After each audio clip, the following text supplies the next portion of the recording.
नमस्कार, मैं हूं पंडित नरेश नाथ। आज के इस एपिसोड में आप सभी का स्वागत है। आपको हमारे चैनल पर हमारे ब्लॉग पर मिलेंगे ऐसे दिव्य अचूक तांत्रिक टोटके, वैदिक ज्योतिष, लाल किताब, वास्तु शास्त्र के ऐसे उपाय जिनको कर आप अपने जीवन में आ रहे सभी प्रकार की समस्याओं को पल भर में दूर कर सकते हो। इसके लिए आपको हमारे द्वारा बताए गए उपाय को सावधानी पूर्वक करना होगा। मेरा प्रयास रहता है कि आपको समर्थवान बना सकूं, साधना मार्ग के द्वारा आपकी आध्यात्मिक और भौतिक उन्नति हो सके। आज के इस एपिसोड में हम आपको बताने जा रहे हैं सरल सरस्वती साधना। जैसा कि आप सभी साधक जानते हैं कि प्राचीन समय में जो हमारे ऋषि मुनि होते थे, बड़े बड़े अद्भुत ग्रंथ लिखे थे और उनकी स्मरण शक्ति बहुत ही कमाल की होती थी। उनको बड़े बड़े स्तोत्र, शास्त्र और पूरे के पूरे वेद याद थे। जैसे रावण के विषय में कहा गया है कि उनको चारों वेद कंठ थे।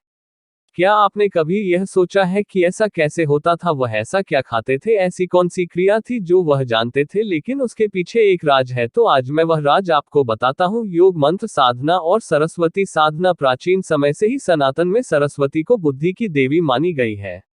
सरस्वती साधना का एक विशेष महत्व रहा है। बुद्धि की देवी होने के साथ साथ स्मरण शक्ति भी इनकी साधना से साधक में बहुत ज्यादा आ जाती है। बस यही एक समझने वाली बात है। आजकल बहुत ज्यादा प्रतिस्पर्धा का जमाना है। हम बच्चों को हजारों लाखों रुपए लगाकर के अलग अलग ट्यूशन लगाकर ये भरसक प्रयास करते हैं कि हमारे बच्चे अच्छे रोजगार की तरफ जाएं और कमाने का सही अवसर मिले। लेकिन उसके लिए मौजूदा समय में बहुत ज्यादा दिक्कत पेश आती है। कई बच्चों की स्मरण शक्ति बहुत कमजोर होती है और बहुत याद करने पर भी उनको पढ़ा हुआ याद नहीं होता।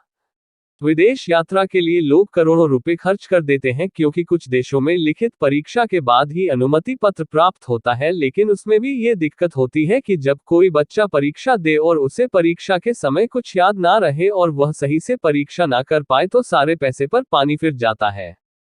जो बच्चे उच्च शिक्षा के हेतु प्रयास करते हैं और अपना पाठ्यक्रम पढ़ते हैं, और वह बच्चे जो व्यावसायिक परीक्षाएं देते हैं और बार बार परीक्षाएं देने पर फेल हो जाते हैं। स्कूल से लेकर के कितनी भी बड़ी जटिल से जटिल पढ़ाई हो, जो साधक शुद्ध भाव से और स्वच्छ आचरण से रहता हुआ एक बार इस साधना को कर लेगा, उसको जीवन में कभी भी लिखित या मौखिक परीक्षा देने में कभी भी कठिनाई नहीं आएगी। भगवती आदिशक्ति सरस्वती वाक, वाणी और बुद्धि की देवी है और इनकी साधना करने से साधक की स्मरण शक्ति गजब सी हो जाती है। शून्य मंत्र शक्ति का पाठ और दैविक शक्तियों का पार आज तक कोई पा नहीं सका। आप भी ज्ञान भी यह मान चुका है कि मंत्रों का प्रभाव होता है। इसलिए मैं आपको एक ऐसा मंत्र दे जान देने जा रहा हूं, जो साधक इस मंत्र का अनुष्ठान कर लेगा, उसको पढ़ाई में कभी कोई दिक्कत या परेशानी। यह अनुष्ठान 40 दिन का है। इस अनुष्ठान में ब्रह्मचारी व्रत का पूर्णतया पालन करना चाहिए।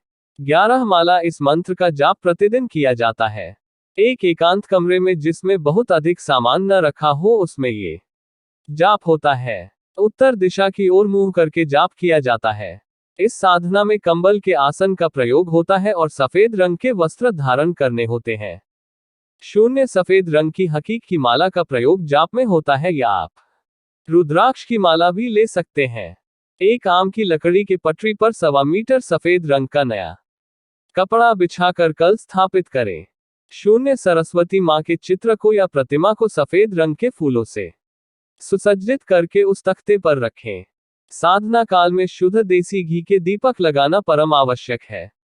साधना काल में जब आप जाप करें, वहां पर एक पात्र में शुद्ध जल अवश्य रखें। पूजा में सफेद रंग की मिठाई और फूल भी सफेद रंग के होने चाहिए।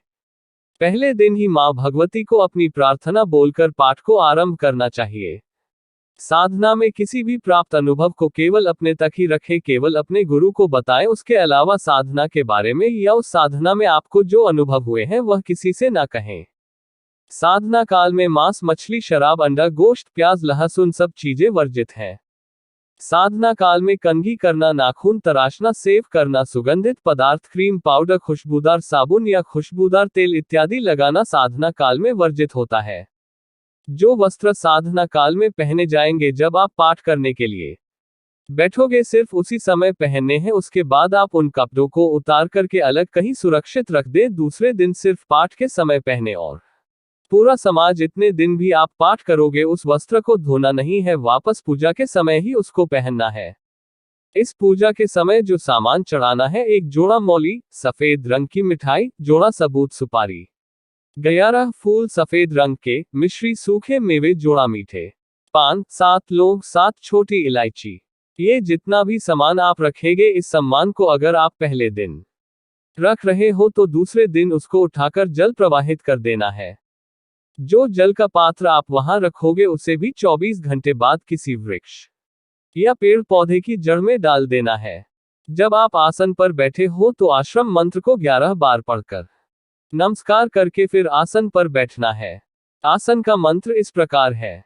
सत नमो आदेश, गुरु जी को आदेश। आसन ब्रह्मा, आसन इंद्र, आसन बैठे गुरु गोविंद, आसन बैठे जपिए जाप। कोटि जन्म के उतरे पाप, आसन बैठे सिंहासन बैठे।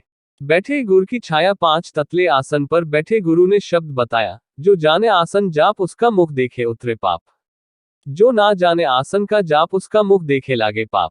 कहो संतो हम गुरु के दास, इतना आसन मंत्र पूर्ण भया। सत की गद्दी बैठ गुरु गोरख जी कहा, गुरु जी को आदेश आदेश। इसके बाद आपको नीचे दिए गए मंत्र का 11 माला जाप करना है। जितनी आपने क्षमता हो, कम से कम 11 माला अगर करेंगे तो साधना में असफल होने का कोई भी चांस नहीं रहेगा।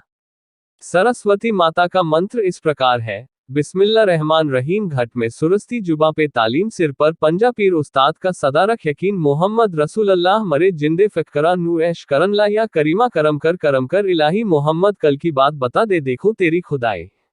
कुछ पूछना है तो व्हाट्सएप पर मैसेज करें या सुबह 10 से दोपहर 12 बजे तक फोन कर जानकारी ले सकते हो।